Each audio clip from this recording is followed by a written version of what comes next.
রাজ্যে বৈঠক করল প্রাক্তন জঙ্গি সংগঠন এনএলএফটি বিশ্বমোহন গোষ্ঠীর নেতৃত্ব এবং তাদের পরিবারের লোকেরা। ফটিকরায় বিধানসভার রাজকান্তিতে অনুষ্ঠিত হয় এই বৈঠক থেকে প্রাক্তন জঙ্গি নেতা বিশ্বমোহন দেববর্মার নেতৃত্বে হয় বিভিন্ন সিদ্ধান্ত।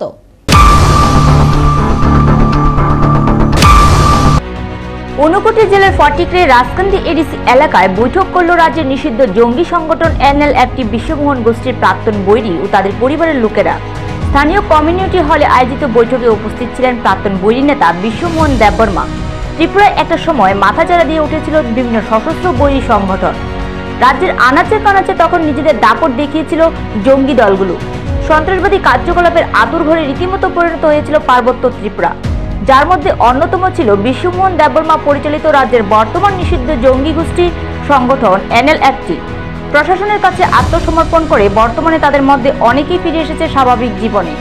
কিন্তু যারা একটা সময় বিশ্বমোহন দেববর্মার নেতৃত্বে যুক্ত ছিল সন্ত্রাসবাদী কার্যকলাপে, বর্তমানে সেই সব বৈরীদের পরিবার কেমন রয়েছে তার খোঁজ খবর নিতে বুধবার ঊনকোটি জেলার এনএলএফটির প্রাক্তন বৈরী এবং তাদের পরিবারের লোকেরা মিলিত হলেন বৈঠকে।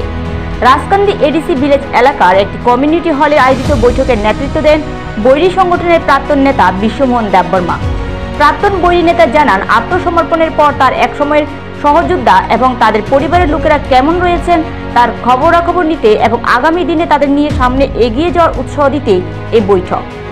এটা আমাদের এনএলএফটি এখানে রাজকান্তিতে আমরা জমায়েত হয়েছি যে এনএলএফটি চুক্তির মাধ্যমে আসার পর আমাদের এখানে অনেক মেম্বার আছে, ফ্যামিলি আছে, অনেক মাঠের আছে। তাদের সাথে আমাদের মিলন আছে, এক ধরনের মিলন, আমাদের পুনর্মিলন বলতে পারেন। আবার আমাদের বন্ধু আমাদের মুভমেন্টের আমাদের অনেক মেম্বার আছে এখানে। ওরা একটা এখানে অর্গানাইজের মাধ্যমে আমরা সমবেত হলাম। ওদের সাথে দেখা সাক্ষাৎ, বিশেষ করে দেখা সাক্ষাতের জন্য আমরা এখানে ওদের সাথে দেখা করতে পারে আমরা খুশি, ওরাও খুশি। ওরা আমাদেরকে স্বাগত জানিয়েছেন, আমরা সম্মান করি। এখানে অনেক আমাদের যারা মাঠে হয়েছে ওদেরকে অনেক পরিবার ফ্যামিলি মেম্বারদেরকে আমরা পাইলাম। আমরা এইদিকে খুবই মর্মাহত।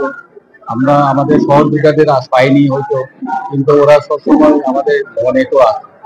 এই সমস্ত ওদেরকে সান্ত্বনা দেওয়া আর আমাদের কিছু মনে করেন সামনে কিভাবে এগিয়ে যাওয়া, ওদেরকে নিয়ে ওদেরকে একটা উৎসাহ উদ্দীপনা দেওয়া, সেটা আমাদের দায়িত্ব এবং কর্তব্য থেকে আমাদের এখানে। এদিনের বৈঠকে এনএলএফটি সভাপতি বিশ্বমোহন দেববর্মা ছাড়াও উপস্থিত ছিলেন প্রাক্তন বৈরী থমাস ত্রিপুরা, প্রাক্তন বৈরী নেতা সুলারাম রিয়াং সহ সংগঠনের মোট 11 জন সদস্য। প্রাক্তন বৈরী নেতা বিশ্বমোহন দেববর্মা এদিন বলেছেন, প্রাক্তন বৈরীদের পরিবারকে সাথে নিয়ে আগামী দিন সামনের দিকে এগিয়ে যেতে এবং তাদের উৎসাহ বাড়াতে এই বৈঠকের আয়োজন। তার এই বক্তব্য আগামীতে অন্য সমীকরণের ইঙ্গিত নয় তো? উঠছে প্রশ্ন। বৈঠক থেকে গৃহীত হয় তাদের আগামী দিনের বিভিন্ন কর্মসূচি। প্রাক্তন বৈরীদের বৈঠককে ঘিরে এদিন এলাকায় জোরদার করা হয়েছিল নিরাপত্তা ব্যবস্থা।